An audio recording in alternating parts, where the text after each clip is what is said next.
Sir Satish గారు నమస్తే అండి. హలో సతీష్ గారు వినిపిస్తోందా? హలో వినిపిస్తుందండి. సతీష్ గారు, జనసేన అధికార ప్రతినిధి విజయ్ కుమార్ గారు ఉన్నారు, మాట్లాడండి.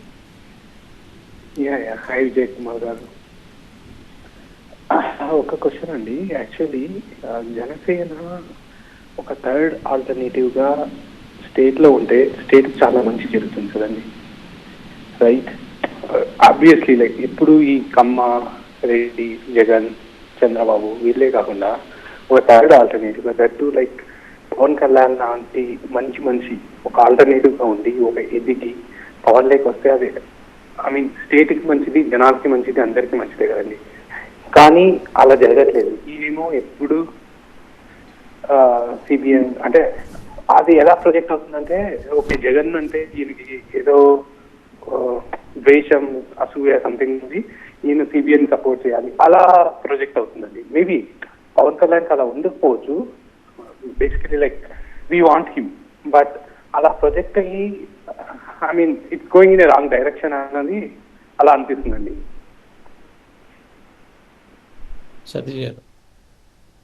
సతీష్ గారు మేబీ మీరు అంటే ఒక్కొక్కరు ఒక్కొక్కలాగా ఆలోచించవచ్చు. బట్ ఈరోజు పవన్ కళ్యాణ్ గారు అనే వ్యక్తి ఆలోచన ఈరోజు ఈ ఆంధ్రప్రదేశ్ రాష్ట్రంలో 5 కోట్ల ప్రజలకు ఈరోజు దిక్సూచి వాళ్ళ ఆశ. ఇప్పుడు మేమందరం కూడా ఇక్కడ బతుకుతున్నామంటే ఈరోజు కేవలం పవన్ కళ్యాణ్ గారు తీసుకున్న నిర్ణయాల మీద మాత్రమే ఈరోజు ప్రతి ఒక్కరు కూడా వాళ్ళ ఫ్యూచర్ చూస్తున్నారు.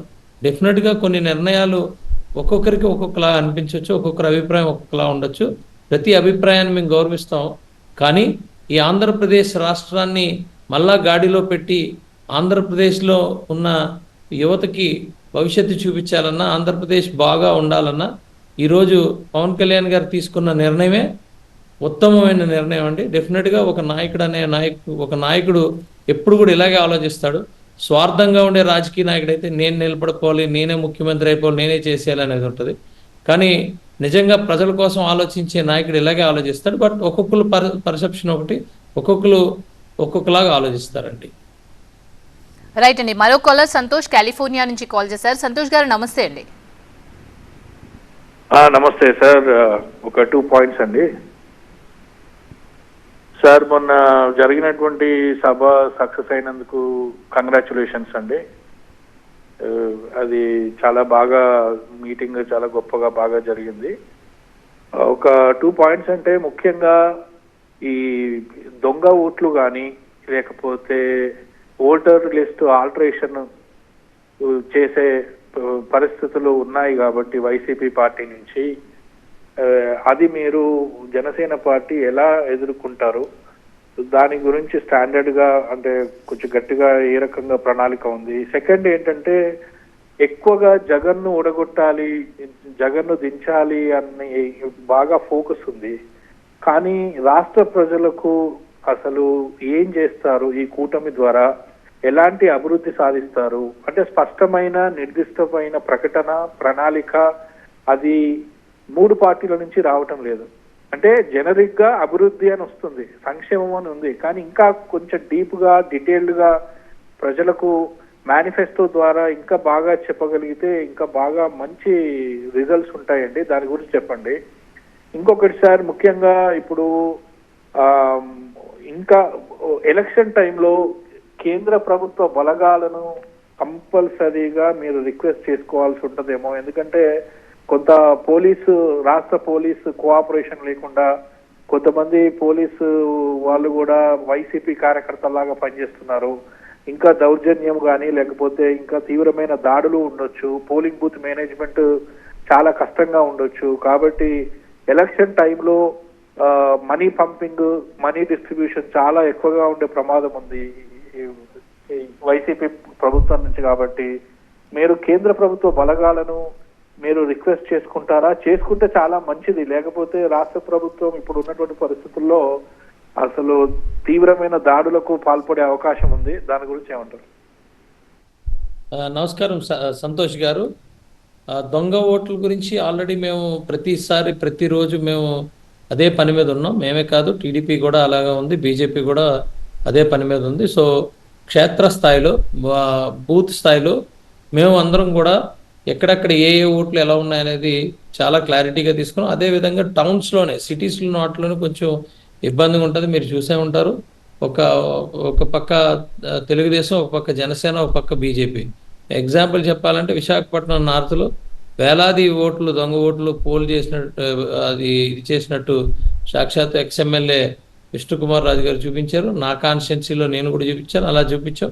డెఫినెట్గా మేము దాని మీద పూర్తి మానిటర్గా చేసుకుంటాం. ఎందుకంటే 100% వైఎస్ఆర్సీపీ దొంగ ఓట్ల మీద, డబ్బు మీదే ఈరోజు నమ్ముకుని ఉంది. సో డెఫినెట్గా దొంగ ఓట్లు అనేది కట్టడి చేయగలిగాం, ఇంకా చేస్తాం. అలాగే మేము స్పష్టమైన ఏంటనేది అనౌన్స్మెంట్ చేయట్లేదని అంటున్నారు. డెఫినెట్గా మేము చాలా వరకు స్పష్టమైనవి చెప్పాం. మేము కానీ టీడీపీ కానీ సూపర్ 6 అన్న వాళ్ళు మేము మా వ్యూహాలతో మేము అలాగే అన్నీ కూడా మేము చెప్పడం జరిగింది. షణ్ముఖ వ్యూహాన్ని మీరు వినే ఉంటారు, చెప్పడం జరిగింది. బట్ ఇప్పుడు ఉమ్మడి మేనిఫెస్టో కూడా వస్తుందండి, డెఫినెట్గా వస్తుంది. ఎందుకంటే తెలుగుదేశం జనసేన పార్టీ అయితే ఫైనలైజ్ చేసుకున్నాం. ఇప్పుడు బీజేపీ కూడా యాడ్ అయింది కాబట్టి ముగ్గురం కలిసి ఇప్పుడు ఫైనల్ చేసుకున్నాక డెఫినెట్గా మేనిఫెస్టో చాలా ఉత్తమమైన మేనిఫెస్టో. సంక్షేమంతో పాటు అభివృద్ధితో పాటు అందరికీ కూడా మంచి, అంటే ప్రతి ఒక్క వ్యక్తి కూడా ఆయన కాళ్ళ మీద అలా నిలబడేటట్టు, చేయి చాచకుండా నిలబడేటట్టు ప్లాన్ చేస్తున్నాం. డెఫినెట్గా మేనిఫెస్టో చాలా మంచి మేనిఫెస్టో మా కూటమి పార్టీల నుంచి రాబోతుంది. అలాగే ఇప్పుడు కేంద్ర బలగాల గురించి మాట్లాడారు. డెఫినెట్గా ఎస్ అండి. మొన్న మరి ఈ సభ అప్పుడు కూడా మేము చాలా క్లారిటీగా మేమైతే స్టేట్ ఎలక్షన్ కమిషన్కి అయితే మేము కంప్లైంట్ చేసాం. డీజీతో కానీ, లేకపోతే అక్కడ ఉన్న ఎస్పీ కానీ, డిఐజీ కానీ, ఇవన్నీ కూడా మేము మాట్లాడాం. వీళ్ళందరినీ కూడా మరి వాళ్ళ మార్చమని కూడా మేము స్టేట్ ఎలక్షన్ కమిషన్కి అయితే కంప్లైంట్ పెట్టాం. ఎక్కడికక్కడ ఎప్పటికప్పుడు మేము ఓవరాల్గా జల్లెడ పడతాం. 3 పార్టీలు కూడా మేము చాలా చాకచక్యంగా వాళ్ళు వేసే ఎత్తుగడలకి మేము వాళ్ళని చిత్తు చేసే పరిస్థితి ఉంది. ఇది కేంద్ర బలగాలు ఆల్రెడీ స్టేట్కి వచ్చాయి. ఎందుకంటే ఫేస్ వైజ్ కాబట్టి స్లోగా పెంచుతారు. ఎలక్షన్ అప్పటికి ఇంకా పెంచుతారు. ఈ మనీ అనేది అన్నిటికి కూడా వాళ్ళు బాగా డిపెండ్ అయ్యారు కాబట్టి డెఫినెట్గా ఎస్, మేము చాలా సీరియస్గా వీటి మీద దృష్టి పెడతాం కూడా. థ్యాంక్ యూ అండి సంతోష్ గారు.